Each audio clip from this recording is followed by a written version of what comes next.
Hi friends, thank you for joining me today. I'm so glad you're here. We are in what has been formerly known as my cut flower garden, and now it is completely renovated. It's completely made over.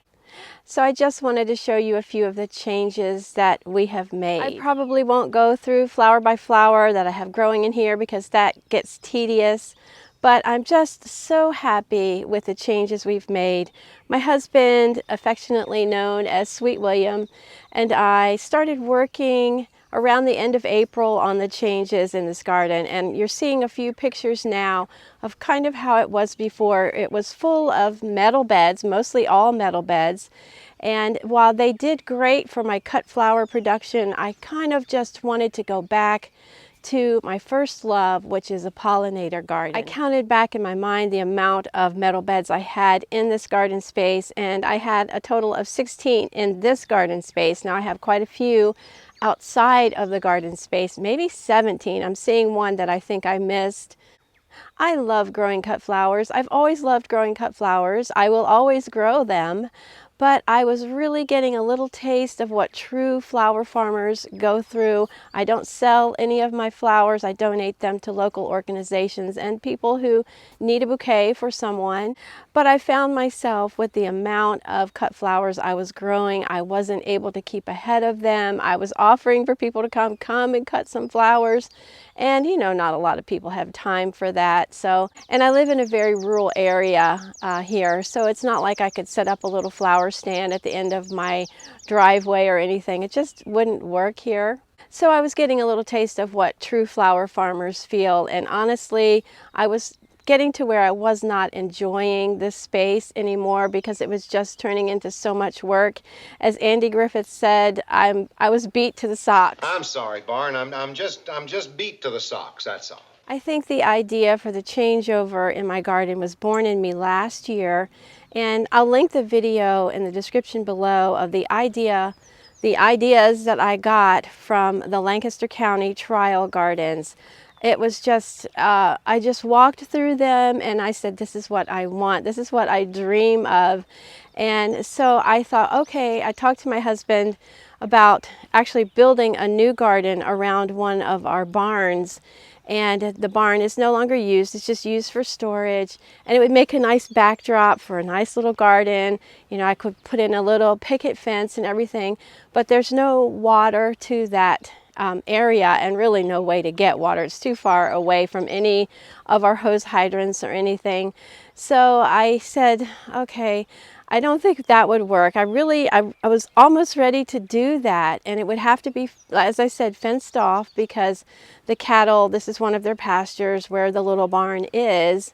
But then I thought, okay, if I'm overwhelmed, why would I want to add another space with all the spaces that I already have? So that idea was kind of quickly just thought through and processed through, and it's really good to stop and take a minute and to think about things before we do something. You know, the Bible says, if you do not sit down and count the cost before you go to build something, then it just won't work. So I knew that that area, while it would be cute and quaint and probably exactly what I had wanted, it just wasn't going to work. You're seeing a picture now of my Sweet William starting to work on the beds. Of course, we worked on them together.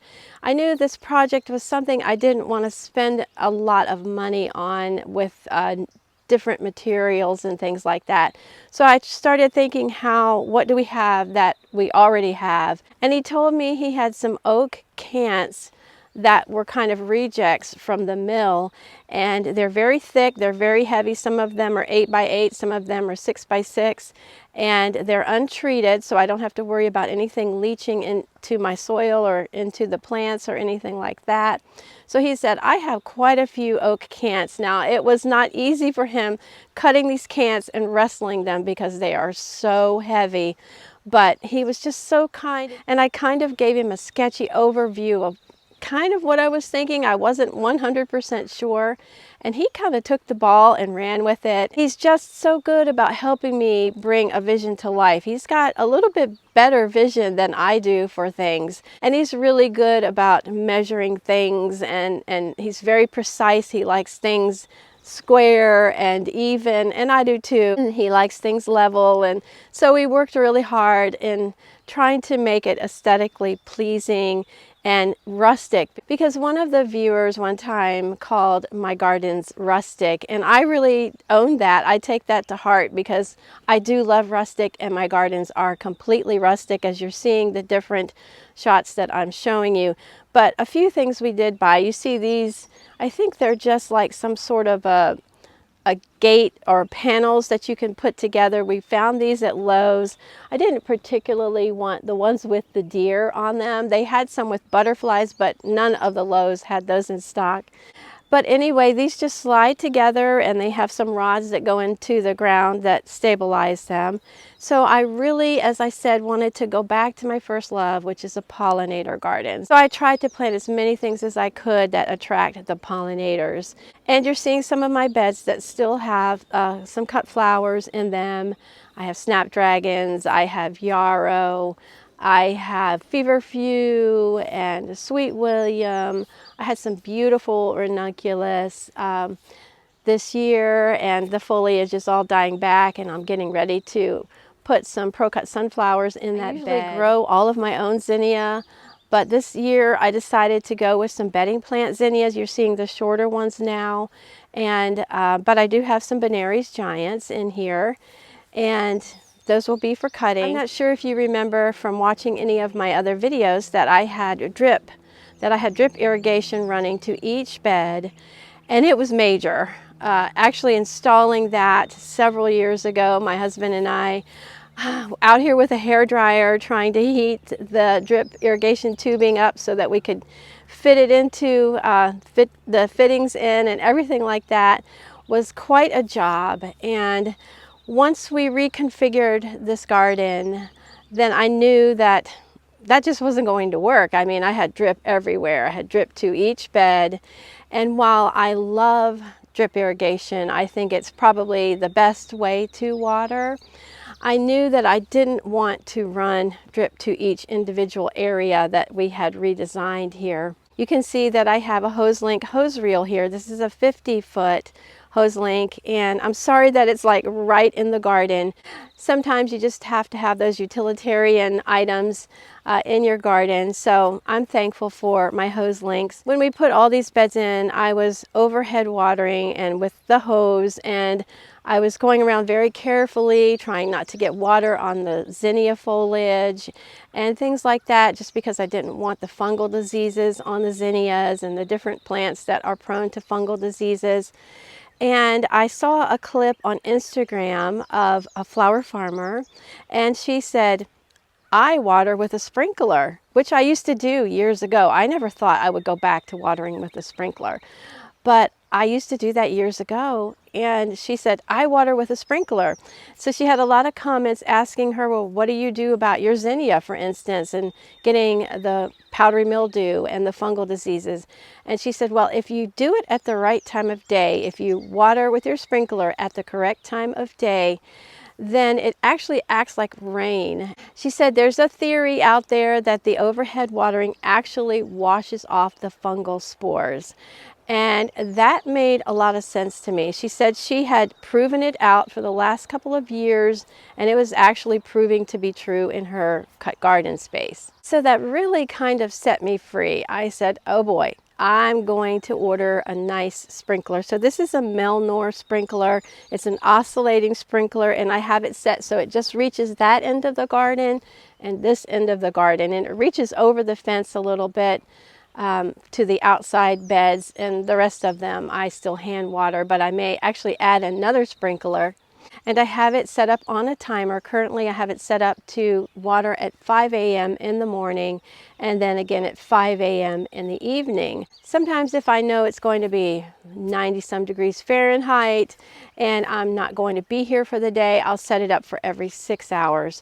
So as I said, I think that the drip irrigation system is the best if you can possibly do that. But I sure am loving the freedom of having the overhead sprinkler. And so far so good on the zinnia. They don't appear to be getting any kind of fungal diseases or any kind of powdery mildew. And if and when they do, which they probably will, because all zinnia pretty much get that no matter what you do. My zinnia got it even though I was doing the drip irrigation system. So they probably didn't have enough airflow because I always pack everything in a lot. And our climate here is very prone to that. But I'll have another crop coming on that I can replace these if they do get really yucky looking. And I ordered this Melnor oscillating sprinkler off of Amazon. So I'll put that in the description below as well, the name of it. So now I really feel like this garden redesign goes along with the rustic setting, the farm setting that we have here. You see my faux porch that my husband and son-in-law built for me years ago. And it's something that I enjoy. And now I have a space that I just really feel peace in. I have peace from the Lord, but I can come out here and have a peaceful feeling, let's put it that way, and it's not so overcrowded. And actually my husband loves to come and sit on the porch too. And before, there were so many beds, and at the end of the season or towards mid-season to end season, they would just get so full and it would be super crowded in here. Although it was beautiful, it was a beautiful sight, but it was just too much for him to enjoy this space. And after all, this is his home and his farm too. It's his family heritage. So I kind of just moved in here. So I wanted some place that he could enjoy as well as I could enjoy.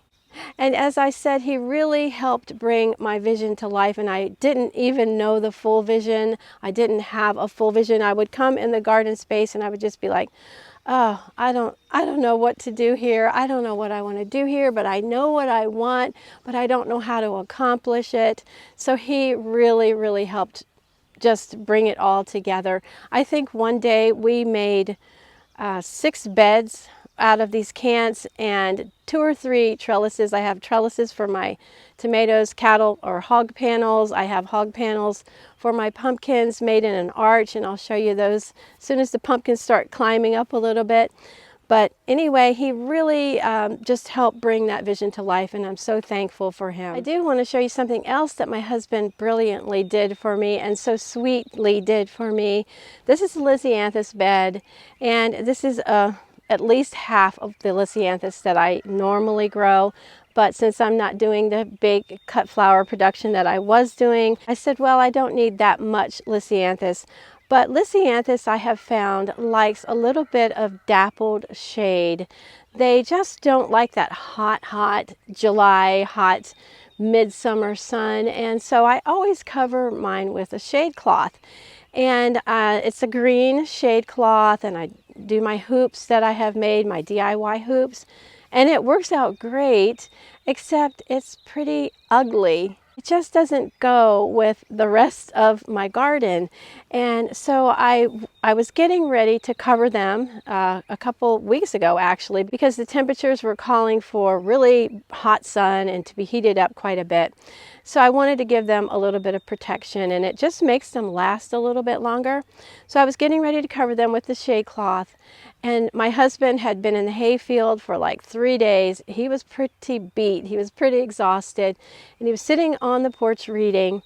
And I walked up, and I kind of had in my mind that I wanted to build like a little pergola, or I call it a lath house. I'm not sure if that's the proper name for it. But anyway, I walked up to the porch, and I said, I sure wish I could come up with a better covering for my Lisianthus, because he saw the shade cloth the last couple of years and he thought, oh boy, that is so ugly.